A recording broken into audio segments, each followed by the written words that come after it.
What do we do with the dents on the hood?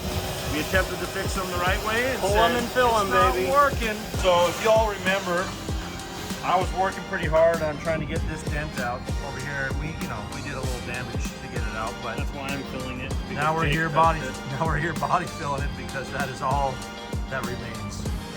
Pretty good brand, actually. It's not just body filler. You did what else? You did fiberglass earlier, right? I did a fiberglass reinforced body filler. Okay, and then we finish it with Bondo to smooth her out. Yeah. And Jared was out here sanding and painted the whole car red in the process, so he's in big trouble. He's gonna have to clean the whole car. It's red everything. Red on the new seats, red on the. Jared, why is the rest of the interior of the car red? Dude, that was you. I came here and you did that. I don't even know what you're talking about. It was clean when I left. I had just vacuumed the whole car. I got back and it's completely red inside. You know what? Just cleaned my shop. Seems red. All right, so we're working. Ian's working through this disastrous sand job that we did. He thinks this fender is slightly better than this one, so this one needs some welding, which I would have to agree. It's pretty rough. Hey, don't look at it. Straight. Don't fucking yell when somebody's welding. Jesus. Hold on. I look straight in, I can't see you. Are you really? We are doing epoxy primer, which means it will help us see all the problems that we have yet to fix. And we're going to test run it on 3 to 4 to 5 little pieces on the car. And then when we get good at it, we'll do the whole car. What are we using today for the first time? Okay, Paint gun? No, the paint booth. Oh, dude. the paint booth! Ian's present. Epoxy primer's purpose is to seal the metal so the metal doesn't rust. If you don't put down some sort of epoxy or self-etching primer, then the metal itself is still porous and it can still accept moisture from either side.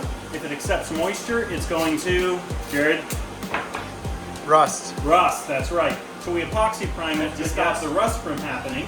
So what we're going to do is, even though we're going to sand a lot of that off, when we put it into a uniform color and not 14 different shades of house paint yellow, then we can actually see where the dips and dives are, where there are issues that need to be resolved, and then we can fix those while looking at one uniform color. And then once that's good, we're going to put it into another layer of epoxy black, and then we're going to put it into high build primer, scuff the primer, do a final to make it actually smooth and really, really good. And then it's going to be sanding, sealer, base, clear, done. Oh, that sounds easy. Delivery.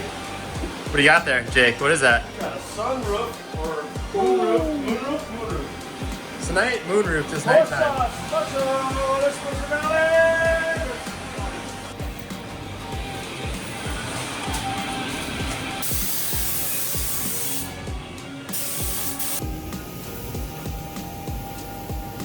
We are in stage 1 of paint. So, it is nearly impossible to figure out what you need to do when a car looks like it's been painted 14,000 times by Lowe's, Home Depot, Menards, and Ace Hardware.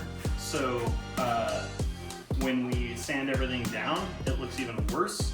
And then when you put it into one uniform coat to seal it, which is epoxy primer, everything looks like doable. Like it looks like you can actually turn it into something that doesn't suck.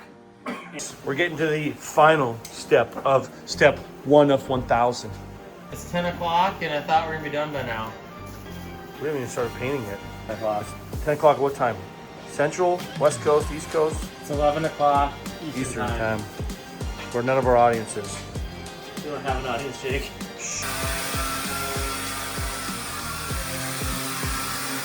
And I laid down epoxy primer on the whole car.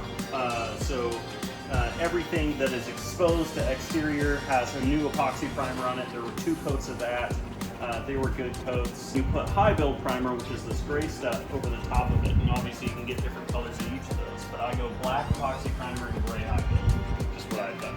So it's got epoxy primer to seal all of the metal, and then a contrasting high build allows you to see when you're burning through to the epoxy primer after you're sanding through your high build.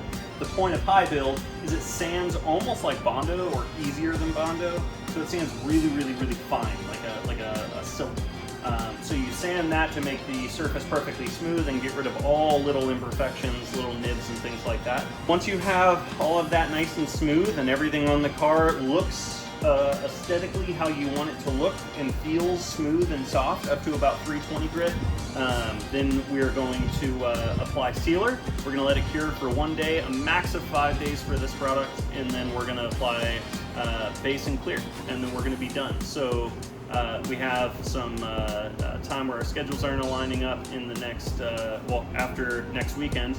So we're gonna knock this out right now. All right, so this is guide coat. Point of this is it's a really fine, black powder. You can also get it in aerosol versions, which I also have, but I've never used the powder version. This is the OG and the cheap version, so we're gonna try this out. Essentially what you do is you take this powder and then you're gonna rub it over your surface. All right, so we just applied some of that.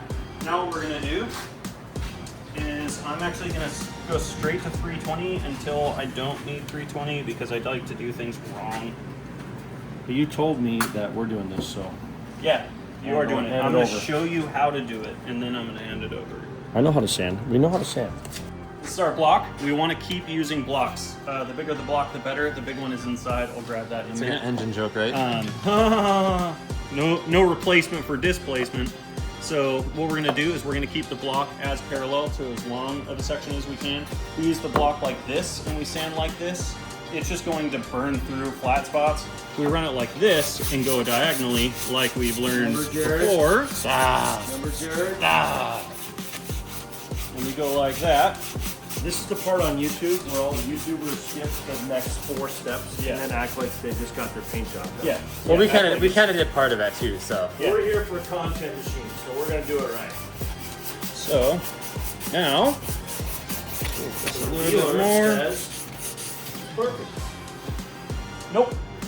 So now, if you look, these dark spots are your low spots where that powder sank in and didn't get sanded off. So you're sanding off your guide coat, essentially.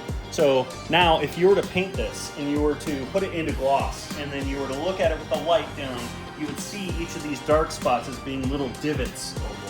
So it wouldn't be that obvious for as ugly, I mean, a car like this, but let's just do it right. Yeah, I mean, it's so. Porsche things, we're gonna do it right. Yeah, this is Porsche stuff, right? Perfection. So since we're already here and we already have everything we need, we're gonna do it right.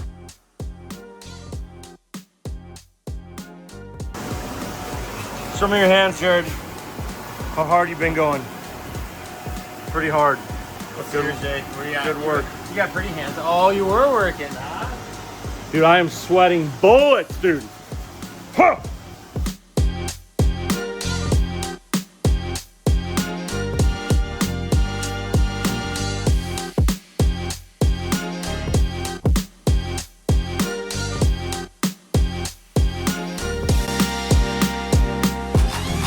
After sanding for hours with my bare hands, we have to put more filler on just to smooth out some parts that are just too low to solve.